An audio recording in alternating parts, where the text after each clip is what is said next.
So ಒಂದು big announcement ಮಾಡ್ತಾ ಇದ್ದೀವಿ ಸರ್. ಈ ಶಾಲೆ ಮಕ್ಕಳಿಗೋಸ್ಕರ ಮಾಡಿರೋ ಸಿನಿಮಾ, ಶಾಲೆ ಮಕ್ಕಳು 100-120 ರೂಪಾಯಿ ಕೊಟ್ಟು ಸಿನಿಮಾ ಬರಲ್ಲ. ಸೊ ನಾವು 50 ರೂಪಾಯಿಗೆ ಸಿನಿಮಾ ಮಾಡಿದ್ವಿ. ಸಿಂಗಲ್ ಥಿಯೇಟರ್ ಅಲ್ಲಿ 50 ರೂಪೀಸ್ಗೆ ಸಿನಿಮಾ ನೋಡ್ಬೋದು. ಯಾಕಂದ್ರೆ ಏನ್ ನಾವು ಗ್ರೌಂಡ್ ವರ್ಕ್ ಮಾಡಿದೀವಿ. ಸರ್ಕಾರಿ ಶಾಲೆಗೆ ಹೋಗಿ ನೋಡಿದಾಗ ಸರ್ಕಾರ ಯಾರು ಅವ್ರಿಗೆ ಸಿನಿಮಾ ನೋಡಿ ಅಂತ ಹೇಳಲ್ಲ, ಶಾಲೆ ಮಾಸ್ಟರ್ ಸಿನಿಮಾ ನೋಡಿ ಅಂತ ಹೇಳಲ್ಲ. ಸೊ ಅದಕ್ಕೋಸ್ಕರ ಒಂದು ದೊಡ್ಡ ಅನೌನ್ಸ್ಮೆಂಟ್ ಧೈರ್ಯ ಮಾಡಿದೀವಿ. 50 ರೂಪಾಯಿ ಕೊಟ್ಟು ಸಿನಿಮಾ ನೋಡ್ಬೋದು. ಶಾಲೆ ಮಾಸ್ಟರ್ ಆಗ್ಲಿ, ವಿದ್ಯಾರ್ಥಿಗಳಾಗ್ಲಿ, ಪಬ್ಲಿಕ್ ಆಗ್ಲಿ. ಸೊ ನಾವು ಬರೀ ಶಾಲೆ ಮಕ್ಕಳಿಗೆ ಅಂದ್ರೆ ಮತ್ತೆ ಅಲ್ಲೊಂದು ID ಕಾರ್ಡ್ ತಗೊಂಡ ಈ ತರ ತೊಂದರೆ ಆಗಬಾರ್ದು ಅಂತ ಸಿನಿಮಾ ಟಿಕೆಟ್ 50 ರೂಪಾಯಿ ಮಾಡಿದ್ವಿ. ನಾವು ಸಿನಿಮಾ ಮಾಡಿದ ಉದ್ದೇಶ ಮಕ್ಕಳಿಗೆ ತಲುಪಲಿ ಅಂತ. ಸೊ ದಯಮಾಡಿ ಇದನ್ನ ತಾವು ಕೂಡ ಅನೌನ್ಸ್ಮೆಂಟ್ ಮಾಡಿ. 50 ರೂಪೀಸ್ಗೆ ಸಿಂಗಲ್ ಸ್ಕ್ರೀನ್ ಏನಿದೆ, ಕರ್ನಾಟಕದ ಯಾವ ಥಿಯೇಟರ್ ಅಲ್ಲಿ ಇದ್ದರೂ ಸರಿ ಅಲ್ಲಿ 50 ರೂಪಾಯಿಗೆ ನಾವು ಟಿಕೆಟ್ ಮಾಡಿದೀವಿ ಸರ್. ಥಿಯೇಟರ್ ಅವ್ರ ಹತ್ರ ಒಂದು ದೊಡ್ಡ ರಿಸ್ಕ್ ತಗೊಂಡು ಈ ಕೆಲಸ ಮಾಡಿದೀವಿ. ಸೊ ಇದಕ್ಕೆ ತಮ್ಮ ಎಲ್ಲರೂ ಬೆಂಬಲ ಇರಲಿ ಸರ್. ಇಲ್ಲ, ಆಸ್ ಆಫ್ ನೌ ಸ್ಪಾನ್ಸರ್ಸ್ ಅಂದ್ರೆ ಸ್ಕೂಲ್ ಮಕ್ಕಳಿಗೆ ಸಿನಿಮಾ ತೋರಿಸ್ಬೇಕಂತ ನನ್ನ ಫ್ರೆಂಡ್ ಸರ್ಕಲ್ ಅಲ್ಲಿ ಯಾರಿದ್ದಾರೆ ಅವ್ರೆಲ್ಲರೂ ಮುಂದೆ ಬಂದಿದ್ದಾರೆ. ಸೊ ನಾಳೆ ನಡೆದ ಅವರೆಲ್ಲರೂ ಟಿಕೆಟ್ ನಾವು ತೋರಿಸ್ತೀವಿ. ಒಂದು ಶಾಲೆ ಮಕ್ಕಳಿಗೆ, ನಾನು ಇನ್ನೊಂದು ಶಾಲೆ ಮಕ್ಕಳಿಗೆ ಅಂತ ನನ್ನ ಫ್ರೆಂಡ್ ಸರ್ಕಲ್ ಏನಿದೆ ಅವ್ರು ಆಲ್ರೆಡಿ ಮುಂದೆ ಬಂದಿದ್ದಾರೆ. ಅವ್ರ ಹೆಸರಲ್ಲಿ ಅವರೇ ಟಿಕೆಟ್ ಬುಕ್ ಮಾಡಿಬಿಟ್ಟು ಶಾಲೆಗಳಿಗೆ ತೋರಿಸ್ತಾರೆ. ಅದೇ ತರ ಯಾರಾದರೂ ಮುಂದೆ ಬಂದ್ರೆ ಅವರು ಬಲ್ಕ್ ಆಗಿ ಬುಕ್ ಮಾಡಿದ್ರು ಶಾಲೆಯದು ಏನಿದೆ ಟೈಮಿಂಗ್ ಕೂಡ ಅಡ್ಜಸ್ಟ್ ಮಾಡ್ಕೊಡ್ತೀವಿ ಅಂತ ಹೇಳಿದ್ದಾರೆ ಥಿಯೇಟರ್ ಅವರು. ಸೊ ಇದು ಮಾತುಕತೆ ನಡೀತಾ ಇದೆ. ಬಟ್ ಸಿನಿಮಾ ರಿಲೀಸ್ ಆಗಿ ಏನ್ ಮೆಸೇಜ್ ಬರುತ್ತೆ ಅನ್ನೋದೇ ನೀವು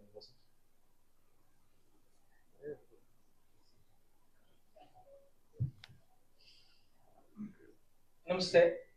ಮುಖ್ಯವಾಗಿ ಭಾರತೀಯ ಟೀಚರ್ 7ನೇ ತರಗತಿ ಚಿತ್ರದ ಮುಖ್ಯ ಕಥಾವಸ್ತು ಈಗಾಗಲೇ ಹೇಳಿರೋ ಹಾಗೆ, ಭಾರತಿ ಎನ್ನುವ 7ನೇ ತರಗತಿ ಓದುವ ಹುಡುಗಿ ತನ್ನ ಊರಿಗೆ ಸಂಪೂರ್ಣವಾಗಿ ಕನ್ನಡ ಅಂದ್ರೆ ಓದುವ ಬರೆಯುವ ಒಂದು ಕಲಿಸುವ ಹಾಗೆ ಮಾಡುವಂತ ಸಂಕಲ್ಪ ಮಾಡ್ತಾಳೆ. ಅದನ್ನ ಹೇಗೆ ಸಾಧಿಸ್ಕೊಳ್ತಾಳೆ ಅಂತಕ್ಕದ್ದು ಕತೆ. ಚಿತ್ರ ತುಂಬಾ ಚೆನ್ನಾಗಿ ಬಂದಿದೆ ಅಂತ ನಾವು ಭಾವಿಸಿದೀವಿ. ನಮ್ಮ ಶ್ರಮ ಅದರಲ್ಲಿ ಎದ್ದು ಕಾಣ್ತಾ ಇದೆ. ಹಾಡುಗಳಿಂದ ಅದರದ್ದು ಜೀವ ತಳೆದಿದೆ ಇಡೀ ಚಿತ್ರ. ಕೊನೆಯದಾಗಿ ನಾವು ಈ ಒಂದು ಮುಖ್ಯವಾದ ಅಂಶವನ್ನ ನಾನು ಇಲ್ಲಿ ಹೇಳೋದಕ್ಕೆ ಬಯಸ್ತೇನೆ. ಏನಪ್ಪಾ ಅಂತಂದ್ರೆ, ಈ ಚಿತ್ರ ಯಾಕೆ ನೋಡ್ಬೇಕು ಅನ್ನುವಂಥದ್ದಕ್ಕೆ ನಮ್ಮದೇ ಆದಂತ ಒಂದೆರಡು ಕಾರಣಗಳಿದೆ. ಏನು, ಈ ಚಿತ್ರದ ಮೂಲಕ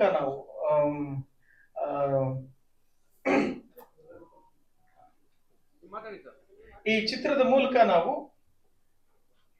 ಒಂದು ಸಂದೇಶವನ್ನ, ಒಂದು ಸಾಮಾಜಿಕ ಕಾಳಜಿಯನ್ನ ನಾವು ಈ ಮಗುವಿನ ಮೂಲಕನೇ ಹೇಳಿಸೋ ಪ್ರಯತ್ನ ಮಾಡಿದೀವಿ. ಏನಪ್ಪಾ ಅಂತಂದ್ರೆ, ಚಿತ್ರದ ಕೊನೆಯಲ್ಲಿ ಈ ಪಾತ್ರ ಒಂದು ಮನವಿಯನ್ನ ಮಾಡಿಕೊಳ್ತದೆ. ಅದು ಸಂತೋಷ್ ಲಾಡ್ ಅವರು ಮಾಡಿರುವಂತಹ ಒಂದು ಪಾತ್ರದಲ್ಲಿ ಏನಪ್ಪಾ ಅಂದ್ರೆ, ಇಡೀ ಕರ್ನಾಟಕ ಪೂರ್ತಿ ಕನ್ನಡಿಗರಿಂದ ತುಂಬಿರಬೇಕು ಅನ್ನುವಂತ ರೀತಿಯಲ್ಲಿ. ಅಂದ್ರೆ ನಾನು ಮನಸ್ಸು ಮಾಡಿ ಒಂದು ಹಳ್ಳಿಯನ್ನು ಬದಲಾಯಿಸಿದೆ, ಹಾಗೆ ನನ್ನ ಹಾಗೆ ಲಕ್ಷಾಂತರ ಮಕ್ಕಳಿದ್ದಾರೆ. ಪ್ರತಿ ಮಕ್ಕಳು ಕೂಡ ಒಂದು 10 ಜನಕ್ಕೆ ವಿದ್ಯಾದಾನ ಮಾಡಿದ್ರೆ ಇಡೀ ಕರ್ನಾಟಕ ಇನ್ನೊಂದು 5 ವರ್ಷದಲ್ಲಿ ಕನ್ನಡಿಗರಿಂದ ತುಂಬಿರ್ತದೆ. ಇದಕ್ಕೆ ನಿಮ್ಮೆಲ್ಲರ ಸಹಕಾರ ಬೇಕು ಅಂತ ಒಂದು ಮನವಿ ಮಾಡೋ ಮೂಲಕ ನಾವು ಅದನ್ನ ಚಿತ್ರಕ್ಕೆ ಒಂದು ತಾರ್ಕಿಕ ಅಂತ್ಯ ಕೊಟ್ಟಿದ್ದೀವಿ. ಇದೇ ಉದ್ದೇಶ. ಈ ಸಿನಿಮಾವನ್ನ ಯಾಕೆ ಮಕ್ಕಳು ನೋಡ್ಬೇಕು ಅಂದ್ರೆ, ಚಿತ್ರದಿಂದ ಒಂದು ಸ್ಫೂರ್ತಿ ಪಡೆದು ಪ್ರತಿ ಮಕ್ಕಳು ಕೂಡ ಕನಿಷ್ಠ ಒಂದು 10 ಜನಕ್ಕೆ ವಿದ್ಯಾದಾನ ಮಾಡಬೇಕು ಅನ್ನುವಂತ ಸಂಕಲ್ಪ ಮಾಡಬೇಕು. ಒಬ್ಬ ಗುರುಗಳು ಕನಿಷ್ಠ ಆ ರೀತಿಯ 10 ಮಕ್ಕಳನ್ನ ಗುರುತಿಸಿ ಅವರಲ್ಲಿ ಸ್ಫೂರ್ತಿ ತುಂಬಿ ಪ್ರೋತ್ಸಾಹ ನೀಡಿ ಮಾರ್ಗದರ್ಶನ ಮಾಡಿದ್ರೆ ಒಬ್ಬ ಶಿಕ್ಷಕರಿಂದ 100 ಜನ ಕನ್ನಡಿಗರಾಗೋದಕ್ಕೆ ಸಾಧ್ಯ ಇರ್ತದೆ. ಹಾಗೆ ಇನ್ನು ದೊಡ್ಡವರು ಯಾಕೆ ನೋಡ್ಬೇಕಂತಂದ್ರೆ, ಮಕ್ಕಳನ್ನ ಮನಸ್ಥಿತಿಯನ್ನ ಅರ್ಥ ಮಾಡಿಕೊಂಡು ಪೋಷಕರು ಅವರಿಗೆ ಪ್ರೋತ್ಸಾಹ ನೀಡೋದಕ್ಕೆ, ಮತ್ತೆ ಜನಗಳು ನೋಡಿ ಅವರ ಈ ಕಾರ್ಯವನ್ನ ಪ್ರೋತ್ಸಾಹಿಸೋದಕ್ಕೆ, ಟೋಟಲ್ ಆಗಿ ಪ್ರತಿಯೊಬ್ರು ಕೂಡ ಈ ಸಿನಿಮಾವನ್ನ ಯಾಕೆ ನೋಡ್ಬೇಕು ಅನ್ನುವಂತಹ ನಮ್ದೇ ಆದ ನಿರ್ದಿಷ್ಟ ಕಾರಣಗಳಿದೆ. ಇದೆಲ್ಲವನ್ನ ಮುಂದಿಟ್ಟುಕೊಂಡು ಕನ್ನಡಿಗರಲ್ಲಿ ನಾವು ಸಂಪೂರ್ಣವಾಗಿ ವಿನಮ್ರವಾಗಿ ಮನವಿ ಮಾಡ್ತಾ ಇದ್ದೀನಿ. ಚಿತ್ರವನ್ನ ದಯವಿಟ್ಟು ಚಿತ್ರಮಂದಿರಗಳಲ್ಲಿ ನೋಡಿ, ಹರಸಿ, ಹಾರೈಸಿ. ಇದು ಕನ್ನಡ ಜಾಗೃತಿಯ ಒಂದು ಮೊದಲ ಹೆಜ್ಜೆ, ಒಂದು ಆಂದೋಲನದ ಮೊದಲ ಹೆಜ್ಜೆ ಅಂತ ನಾನು ಭಾವಿಸ್ತೀನಿ.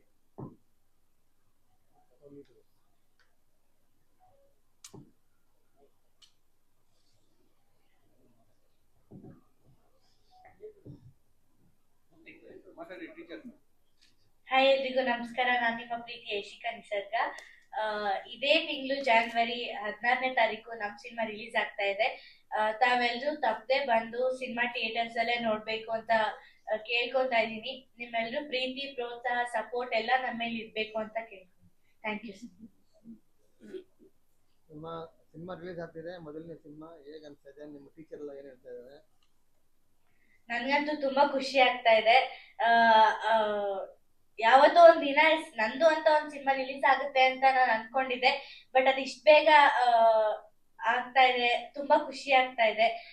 ಭಾರತೀದು ಮೈಂಡ್ ಸೆಟ್, ಅವಳದೊಂದು ದೊಡ್ಡ ಆಸೆ ಕನಸು ಏನಿದೆ ಅಂದ್ರೆ ಅವಳು ಮಾತ್ರ ಅಂದ್ರೆ ಅವಳು ಮಾತ್ರ ನೋಡ್ಕೊಳಲ್ಲ, ಅಂದ್ರೆ ಅವಳು ಮಾತ್ರ ಓದ್ಬೇಕು ಆ ತರ ಇಲ್ಲ ಅವಳ ಕ್ಯಾರೆಕ್ಟರ್. ಪ್ರತಿಯೊಬ್ರು ಕೂಡ ನಮ್ಮ ಮಾತೃ ಭಾಷೆ ಕನ್ನಡದಲ್ಲಿ ಓದೋ ಹಾಗೆ, ಬರೆಯೋ ಹಾಗೆ ಮಾಡ್ಬೇಕು ಅನ್ನೋದು ಅವಳ ಆಸೆ ಕನಸು ಎಲ್ಲವೂ ಕೂಡ ಆಗಿರುತ್ತೆ. ಅವಳು ಅದನ್ನ ಹೇಗೆ ಸಕ್ಸಸ್ ಮಾಡ್ಕೋತಾಳೆ ಅನ್ನೋದು ಈ ಮೂವಿ ಇರುತ್ತೆ. ತಮ್ಮೆಲ್ಲರೂ ಸಪೋರ್ಟ್ ಇರ್ಲೇಬೇಕು. Thank you. ಎಲ್ರಿಗೂ ನಮಸ್ಕಾರ. ನನ್ನ ಹೆಸರು ರೋಹಿತ್ ರಾಘವೇಂದ್ರ ಅಂತ. ಮೊದಲನೇದಾಗಿ ಮತ್ತೊಮ್ಮೆ ಸಾರಿ ಕೇಳ್ತೀನಿ ಲೇಟ್ ಆಗಿದ್ದಕ್ಕೆ. ನಮ್ಮ ಸಿನಿಮಾ ಭಾರತಿ ಟೀಚರ್ ಇದೇ ಸಂಕ್ರಾಂತಿ ಹಬ್ಬಕ್ಕೆ ಜನವರಿ 16 ರಿಲೀಸ್ ಆಗಲಿದೆ. ಸರ್ ಹೇಳ್ದಂಗೆ ಬರೀ 50 ರೂಪಾಯಿಗೆ ಒಂದು ದೊಡ್ಡ ಚಾಕ್ಲೇಟು ಸಿಗಲ್ಲ ಆ ಪ್ರೈಸ್ಗೆ ನಮ್ಮ ಸಿನಿಮಾ ಟಿಕೆಟ್ ಸಿಗ್ತಾ ಇದೆ. ದಯವಿಟ್ಟು ಎಲ್ಲರೂ ಥಿಯೇಟರ್ಗೆ ಬಂದು ವೀಕ್ಷಿಸಿ ನಮ್ಮ ಸಿನಿಮಾನ, ಹಾಗೂ ನಮ್ಮನ್ನೆಲ್ಲರನ್ನು ಆಶೀರ್ವದಿಸಿ ಅಂತ ಕೇಳ್ಕೊತಾ ಇದ್ದೀನಿ ಸರ್. ನನ್ನ ಪಾತ್ರ ರಾಜಶೇಖರ ಅಂತ ಸರ್. ರಾಜಶೇಖರ ನಾವು ಪ್ರತಿ ಡೇ ಟು ಡೇ ಲೈಫಲ್ಲಿ ನೋಡಿರ್ತೀವಿ. ಬಿಸ್ನೆಸ್ ಮ್ಯಾನ್ಸ್ ಅವರು ಇವರು ಎಷ್ಟೇ 100% ಕೊಟ್ಟರು ಬೇರೆಯವ್ರು ಯಾರಾದ್ರೂ ಬಂದು ಲಂಚ ಗಿಂಚ ಅಂತ ಕೇಳ್ತಿರ್ತಾರೆ. ಸೊ ಆ ಸ್ಟೋರಿಯಿಂದ ಹುಟ್ಟಿದ್ದು ರಾಜಶೇಖರ್ನ ಪಾತ್ರ. ಆ ಪಾತ್ರ ಮಾಡ್ಬೇಕಾದ್ರೆ ತುಂಬಾ ಚಾಲೆಂಜಿಂಗ್ ಆಗೇ ಇತ್ತು. ಸೊ ನಮ್ಮ ಪ್ರಸನ್ನ ಸರ್ ನನಗೆ ಅಲ್ಲೇ ಟಿಪ್ಸ್ ಕೊಟ್ಟು ಆಕ್ಟಿಂಗ್ ಫಸ್ಟ್ ಟೈಮ್ ಆಗಿರೋದ್ರಿಂದ, ಹಾಗೂ ನಮ್ಮ ಎಲ್ಲ ಕೋ ಆಕ್ಟರ್ಸ್ಗೂ ದೊಡ್ಡ ಥ್ಯಾಂಕ್ ಯು. ಅವರೆಲ್ಲರೂ ನಮ್ಮನ್ನು ಸಪೋರ್ಟ್ ಮಾಡಿದ್ದಾರೆ, ಕೋಆಪರೇಟಿವ್ ಆಗೂ ನೋಡಿದ್ದಾರೆ. ಸೊ ಇವರೆಲ್ಲರ ಸಪೋರ್ಟ್ ಇಂದ ನಾನು ಪರ್ಫಾರ್ಮ್ ಮಾಡೋದಾಯ್ತು.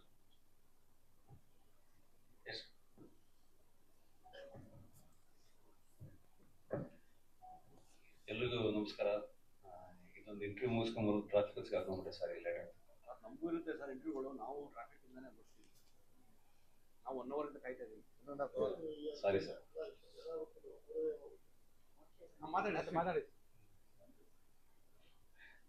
ನಾನು ಇದರಲ್ಲಿ ಒಂದು ಅಶೋಕ ಅನ್ನೋ ಒಂದು ಪಾತ್ರ ಮಾಡಿದ್ದೀನಿ. ಸಂಕ್ರಾಂತಿ ಹಬ್ಬದ ನಂತರ ನಮ್ಮ ಭಾರತೀಯ ಟೀಚರ್ ರಿಲೀಸ್ ಆಗ್ತಾ ಇದೆ.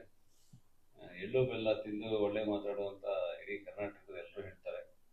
ಸೊ ಎಳ್ಳು ಬೆಲ್ಲ ತಿಂದು ಈ ಸರಿ ಇಡೀ ಕರ್ನಾಟಕ ಜನತೆ ಭಾರತೀಯ ಟೀಚರ್ ಸಿನಿಮಾ ನೋಡಿ, ಅಷ್ಟೇ ನನ್ನ ಕೋರಿಕೆ.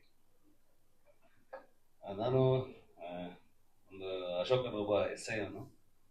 ನನಗೂ ಮತ್ತು ಲೀಡ್ ಆಕ್ಟರ್ ಯಾರಿದ್ದಾರೆ ರೋಹಿತ್ ಅಂದ್ರೆ ರಾಜಶೇಖರನ್ಗೂ ಟಗ್ ಆಫ್ ವಾರ್ ಆಗುತ್ತೆ. ಅದು ನಮ್ಮಿಬ್ಬರ ಈಗೋ ಭಾರತಿ ನೋಡ ಕನಸು ಏನಿರುತ್ತೆ ಅದಕ್ಕೆ ಸ್ವಲ್ಪ ಮುಟ್ಕೋಲ್ ಹಾಕೋಂಗೆ ಏನಾದ್ರು ಪ್ರಾಬ್ಲಮ್ ಆಗೋ ತರ ಕ್ರಿಯೇಟ್ ಆಗುತ್ತೆ. ಬಟ್ ನಮಗೂ ಅವ್ರಿಗೂ ಭಾರತಿಗೂ ಯಾವುದೇ ರೀತಿ ಇರೋದಿಲ್ಲ. ಬಟ್ ಮನುಷ್ಯರು ಈಗ ಏನೇನ ಮಾಡಿಸುತ್ತೆ ಅನ್ನೋದು, ಅಂದ್ರೆ ಒಬ್ಬ ಪೊಲೀಸ್ ಒಂದು ಈಗೋ ಇರುತ್ತೆ, ಅವ್ರಿಗೂ ಒಂದು ಈಗೋ ಇರುತ್ತೆ, ಹೋರಾಟಗಾರ. ಸೊ ಅದು ಸ್ಕ್ರೀನ್ ಪ್ಲೇಲಿ ಪ್ರಸನ್ನ ಸರ್ ತುಂಬಾ ಚೆನ್ನಾಗಿ ತೋರಿಸಿದ್ದಾರೆ.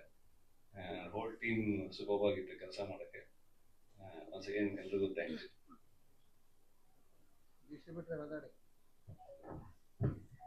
ಎಲ್ರಿಗೂ ನಮಸ್ಕಾರ.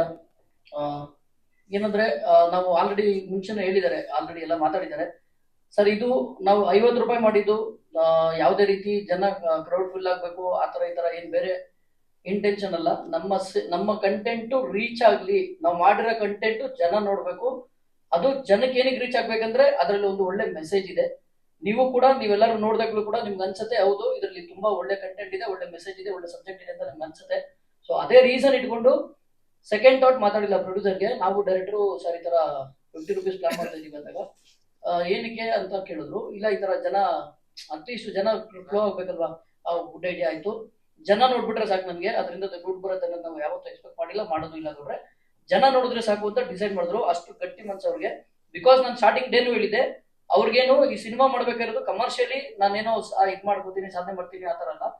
ಬಟ್ ನಾವ್ ಏನಕ್ಕೆ ಇದನ್ನ ಕೇಳ್ತಾ ಇದೀವಿ, ನಿಮ್ಗೆ ರಿಕ್ವೆಸ್ಟ್ ಮಾಡ್ತಾ ಇದೀವಿ ಅಂದ್ರೆ ಈ ತರ ಒಳ್ಳೆ ಕಾಸ್ ಇಟ್ಕೊಂಡು ಸಿನಿಮಾ ಮಾಡಿದವ್ರಿಗೆ ದಯವಿಟ್ಟು ನೀವೆಲ್ಲರೂ ಆದಷ್ಟು ಸಪೋರ್ಟ್ ಮಾಡಿ, ಈ ವಿಷಯ ವೈರಲ್ ಮಾಡಿ. ಏನಕ್ಕೆ ವೈರಲ್ ಅಂದ್ರೆ ಬಿಕಾಸ್ ನಮಗೆ ಜನ ನೋಡ್ಲಿ. ಈಗ ಆಲ್ರೆಡಿ ನಮ್ಮ ಹೀರೋ ಹೇಳಿದ್ರು 50 ರೂಪಾಯಿ ಒಂದು ಚಾಕ್ಲೇಟ್ ಸಿಗಲ್ಲ ಅಂತ. It's true. ನೀವು ಅದನ್ನ ಯೂಸ್ ಮಾಡ್ಕೊಳ್ಳಿ. ದಯವಿಟ್ಟು ನಮಗೋಸ್ಕರ ನೀವು ಇದನ್ನ ಪ್ರಚಾರ ಮಾಡಿ. ಸಿನಿಮಾ ನೋಡ್ಲಿ. ಸಿನಿಮಾ ಕಂಟೆಂಟ್ ನಿಜವಾಗ್ಲೂ ತುಂಬಾ ಚೆನ್ನಾಗಿದೆ. ಸೆನ್ಸಾರ್ ಮಂಡಳಿಯಿಂದ ತುಂಬಾ ಒಳ್ಳೆ ಪ್ರಶಂಸೆ ಬಂತು ನಮಗೆ, ಸಿನಿಮಾ ಅಷ್ಟು ಚೆನ್ನಾಗಿ ಮಾಡಿದೀರಾ ಅಂತ ಹೇಳಿ. Because it's A good content. ಅದು ಕಾಸ್ ಹಂಗಿದೆ. ಕನ್ನಡ ನಾವು ಅನ್ಕೋಬಹುದು ಇವಾಗೇನು ಕನ್ನಡ ಮರ್ತೋಗಿದೆ ಇಲ್ವಾ ಅಂತಲ್ಲ. ಅಂದ್ರೆ ನಮ್ಮಲ್ಲೇ ಎಷ್ಟೋ ಜನಕ್ಕೆ ಕನ್ನಡ ಓದಕ್ ಬರುತ್ತೆ, ಬರೆಯಕ್ ಬರಲ್ಲ, ಬರೆಯಕ್ ಬರುತ್ತೆ, ಓದಕ್ ಬರಲ್ಲ. ಈ ತರ ತುಂಬಾ ಜನ ಇದ್ದಾರೆ. ಸೊ ಅದನ್ನೆಲ್ಲ ನಾವು ಎಜುಕೇಟೆಡ್ ಮಾಡ್ತಾ ನಮ್ಮ ಕನ್ನಡನ ಸ್ವಲ್ಪ ಉಳಿಸ್ಬೋದು ಅನ್ನೋದಕ್ಕೋಸ್ಕರ ಇದು ಸಿನಿಮಾ. ದಯವಿಟ್ಟು ಇವತ್ತು ನಾವು ಏನ್ ಮಾಡ್ತೀವೋ ಈ ಕನ್ನಡ ಪ್ರಚಾರ, ನಾಳೆ ದಿನ ಅದು ನಮ್ಗೆ ಹೆಲ್ಪ್ ಮಾಡ್ತಾ ಹೋಗುತ್ತೆ. ಸೊ ಅದಕ್ಕೆ ನಾವೇನ್ ಮಾಡಿದೀವಿ, ಡೈರೆಕ್ಟರ್ ಹೇಳ್ದಂಗೆ ಬುನಾದಿ ಸ್ಟಾರ್ಟಿಂಗ್ ಅಲ್ಲಿ ಮಕ್ಳು ಚೇಂಜಸ್ ಹೇಳಿದ್ರೆ ಕೇಳ್ತಾ ಇರುತ್ತೆ ದೊಡ್ಡವರು. ಈಗ ನಮ್ಮನೇನು ನಮ್ಮ ಮಗು ಏನಾದ್ರು ಹೇಳಿದ್ರೆ ನಾವು ಸ್ವಲ್ಪ ಅದನ್ನ ಕೇಳ್ಕೊತೀವಿ, ಅಟ್ಲೀಸ್ಟ್ ಕಿವಿಗೆ ಹಾಕೋತೀವಿ. ಅದಷ್ಟೇ ಇಂಟೆನ್ಷನ್. ದೊಡ್ಡವ್ರು ಹೇಳಿದ್ರೆ ಕೇಳಲ್ಲ ಅಂತಲ್ಲ, ಬಟ್ ಮಕ್ಳು ಹೇಳಿದ್ರೆ ಸ್ವಲ್ಪ ಮಕ್ಳಿಗೆ ಅಂದ್ರೆ ಮನ್ಸಿಗೆ ಬೇಗ ನಾಟಬಹುದು ಅನ್ನೋದು ಒಂದು ನಮ್ಮ ಕಾನ್ಸೆಪ್ಟ್ ಅಷ್ಟೇ. ಸೊ ಆ ರೀಸನ್ ಇಂದ ಇದನ್ನ ಸಿನಿಮಾ ಮಾಡಿರೋದು. ದಯವಿಟ್ಟು ಆದಷ್ಟು ರೀಚ್ ಮಾಡಿ ಈ ಸಿನಿಮಾನ. ಎಲ್ಲರೂ ನೋಡಿ ಥಿಯೇಟರ್ ಅಲ್ಲಿ. ಕೆಲವು ಥಿಯೇಟರ್ಗಳಲ್ಲಿ ನಾವು ಏರಿಯಾ ವೈಸು ಎಲ್ಲಿ ನಾವು ಕಾನ್ಸಂಟ್ರೇಟ್ ಮಾಡೋಕ್ಕಾಗುತ್ತೋ ಅಲ್ಲಿ ತುಂಬಾ ಕಾನ್ಸಂಟ್ರೇಟ್ ಮಾಡಿ ಸಿನಿಮಾ ರಿಲೀಸ್ ಮಾಡ್ತಾ ಇದೀವಿ. ಕೆಲವು ಕಡೆ ಇನ್ ಕೇಸ್ ಬಂದಿಲ್ಲ, ನಮ್ಗೆ ಅಲ್ಲಿ ರಿಕ್ವೈರ್ಮೆಂಟ್ ಇದೆ ಅಂತ ಅನ್ಸಿದ್ರೆ ಅದನ್ನು ಕೂಡ ನಾವು ನೆಕ್ಸ್ಟ್ ವೀಕಲ್ಲಿ ಓಪನ್ ಮಾಡ್ಕೊಂತೀವಿ. ಸೊ ಒಂದು ಸೋಷಿಯಲ್ ಕಾಸ್ ಇರೋ ಸಿನಿಮಾ ವಿತೌಟ್ ಎನಿ ಅಂದ್ರೆ ರಿಟರ್ನಬಲ್ ಎಕ್ಸ್ಪೆಕ್ಟ್ ಮಾಡದಲ್ಲೇ ಮಾಡಿರುವಂತ ಸಿನಿಮಾ. ದಯವಿಟ್ಟು ಇಂಥ ಸಿನಿಮಾಗೆ ಸಪೋರ್ಟ್ ಮಾಡಿ. Thank you. 16ನೇ ತಾರೀಕು ಎಲ್ಲರೂ ಥಿಯೇಟರ್ ಅಲ್ಲಿ ಬಂದು ಸಿನಿಮಾ ನೋಡಿ. ದಯವಿಟ್ಟು ಸ್ಟಾಪ್ ಪೈರಸಿ. ನಮ್ಮ ಈ ಸಿನಿಮಾದಲ್ಲಿ ಕೂಡ ಒಂದು ಮೆಸೇಜ್ ಇದೆ. ದಯವಿಟ್ಟು ಪೈರಸಿ ಮಾಡಬೇಡಿ. ದಯವಿಟ್ಟು ಸಿನಿಮಾನ ಚಿತ್ರಮಂದಿರದಲ್ಲೇ ನೋಡಿ. Thank you. ನಾವು ಒಂದು 100 ಸೆಂಟರ್ ಅಂತ ಅನ್ಕೊಂಡಿದೀವಿ ಸರ್. ಒಂದು 10 ಸೆಂಟರ್ ಆ ಕಡೆ ಈ ಕಡೆ ಆಗ್ಬೋದು, ಬಟ್ ಎಂಟೈರ್ ಕರ್ನಾಟಕ ರಿಲೀಸ್ ಆಗ್ತದೆ. ಆಲ್ಮೋಸ್ಟ್ ಮಾರ್ನಿಂಗ್ ಮ್ಯಾಟ್ನಿ ಪ್ಲಾನ್ ಮಾಡಿದ್ವಿ. ಬಿಕಾಸ್ ಸ್ಕೂಲು ಮತ್ತೆ ಮಕ್ಳುಗಳು ಕಾನ್ಸಂಟ್ರೇಟ್ ಮಾಡಬೇಕು, ಮತ್ತೆ ಫ್ಯಾಮಿಲಿನೂ ಕಾನ್ಸಂಟ್ರೇಟ್ ಮಾಡ್ಬೇಕನ್ನೋ ರೀಸನ್ ಇಂದ ದಯವಿಟ್ಟು ಸಪೋರ್ಟ್ ಮಾಡಿ. Thank you sir. 50 ರೂಪಾಯಿ ಎಲ್ಲ ಥಿಯೇಟರ್ ಒಪ್ಪಿದ್ರಾ ಸರ್? ಈಗ ಆಲ್ಮೋಸ್ಟ್ 50% ಥಿಯೇಟರ್ ಕನ್ವಿನ್ಸ್ ಮಾಡಿದೀವಿ ನಾವು. ಮಾಲ್ ಮಾಡಕ್ಕಾಗಲ್ಲ ಸರ್, ಯಾಕಂದ್ರೆ ಅವ್ರದ್ದು ಲಾಟ್ ಆಫ್ ಪ್ರೊಸೀಜರ್ಸ್ ಇದೆ. ಸೊ ನಾವು ಸಿಂಗಲ್ ಸ್ಕ್ರೀನ್ಗೆ ಏನಂದ್ರೆ ಸರ್, ಇನ್ ಕೇಸ್ ನೋಡಿ ನೀವು ಕೇಳಿದ್ರಿ, ಇನ್ ಕೇಸ್ ಅವ್ರಿಗೆ ಮಾಲ್ ಅವ್ರಿಗೆ ಸಿಂಗಲ್ ಸ್ಕ್ರೀನ್ ಅವ್ರಿಗೆ ಜನನೇ ಬಂದಿಲ್ಲ ಅಂದ್ರೆ ಅವ್ರಿಗೂ ಬರ್ಡನ್ ಸರ್ ಇದರಿಂದ. ಈಗ ಎಕ್ಸಾಂಪಲ್ ಒಂದು 25 ಜನ 30 ಜನ ಬರ್ತಾ ಇದ್ರು ಅನ್ಕೊಳ್ಳಿ ಶೋಗೆ, ಅದು ಅವ್ರ ಇನ್ವೆಸ್ಟ್ಮೆಂಟ್ ರಿಕವರಿನೂ ಕಡಿಮೆ ಆಗುತ್ತೆ. ಬಿಕಾಸ್ ಅವರು ಥಿಯೇಟರ್ ರನ್ ಮಾಡ್ಬೇಕಲ್ವ ಸರ್, ಸೇಮ್ ವೇ. ಸೊ ಅದಕ್ಕೆ ನಾವು ಒಂದು ಮ್ಯೂಚುವಲ್ ಅಂಡರ್ಸ್ಟ್ಯಾಂಡಿಂಗ್ ಅಲ್ಲಿ ಮಾಡ್ತಾ ಇದೀವಿ ಸರ್. ಎಲ್ಲರಿಗೂ ಮ್ಯೂಚುವಲ್ ಅಂಡರ್ಸ್ಟ್ಯಾಂಡಿಂಗ್ ಮಾತುಕತೆ ಆಗಿದೆ. ಯಾರು ಒಪ್ಪಲ್ಲ ಅವ್ರಿಗೆ ಕೊಡಲ್ಲ ಸರ್, ಯಾರು ಒಪ್ತಾರ ಅವ್ರಿಗೆ ಕೊಡ್ತೀವಿ. ಬಿಕಾಸ್ ನಮ್ ಥಾಟ್ಸ್ ರೀಚ್ ಆಗ್ಬೇಕಲ್ವ ಸರ್. ನಾವು ಮಾಡಿರೋ ಕಾನ್ಸೆಪ್ಟ್ ಅವ್ರಿಗೆ ಹಂಗಿದೆ ಸರ್, ಅದಕ್ಕೋಸ್ಕರ ಅದೇ ಪ್ಲಾನ್ ಅಲ್ಲೇ ಮಾಡ್ತಾ ಇದೀವಿ ಸರ್. ಸರ್ ಈಗ ಆಲ್ರೆಡಿ ಮೇನ್ ಥಿಯೇಟರ್ ನಾವು ವೀರೇಶ್ ಹಾಕಿದೀವಿ. ವೀರೇಶ್ ಆಲ್ರೆಡಿ ಬುಕ್ ಮೈ ಶೋನಲ್ಲೂ ಬಂದಿದೆ, ಅವ್ರು ಆಲ್ರೆಡಿ ಅಪ್ಲೋಡ್ ಮಾಡಿದ್ದಾರೆ. ಸೊ ಆ ತರ ನಾವು ಕನ್ವಿನ್ಸ್ ಮಾಡಿನೇ ಆಗ್ತಾ ಇರೋದು ಸರ್. ಅಲ್ಲಲ್ಲ, ಅವ್ರಿಗೆ ಹೇಳಾಯ್ತು, ಅವ್ರು ಕರೆಕ್ಷನ್ ಮಾಡ್ತಾರೆ. You can check it in 1 hour. ಅಂದ್ರೆ ನಾವು ಕಮ್ಯುನಿಕೇಟ್ ಮಾಡಿರೋದು ಓನರ್ಗಳ ಹತ್ರ ಅಲ್ವಾ ಸರ್. ಅಲ್ಲ, ಅವ್ರು ಬುಕ್ ಮೈ ಶೋ ಬಂದ ತಕ್ಷಣ ಅವ್ರು ಅಪ್ಲೋಡ್ ಮಾಡಿದ್ದಾರೆ. You can check it out. ಯಾಕಂದ್ರೆ ನಮ್ದು ಕಾಸ್ ರೀಚ್ ಆಗ್ಲಿ ಅಂತ ಅಷ್ಟೇ ಸರ್. ಇದ್ರಲ್ಲಿ ಹೇಳಿದ್ವಲ್ಲ, ಇದ್ರಲ್ಲಿ ಏನು ಬೇರೆ ಎಕ್ಸ್ಪೆಕ್ಟೇಷನ್ ಏನಿಲ್ಲ. ಹೆಚ್ಚು ಜನ ನೋಡ್ಲಿ ಅನ್ನೋದಷ್ಟೇ ಸಿನಿಮಾನ. ಜನ ಥಿಯೇಟರ್ ಬರ್ಲಿ ಅನ್ನೋದು ನಮ್ಮ ಇಂಟೆನ್ಷನ್ ಅಷ್ಟೇ. Thank you sir.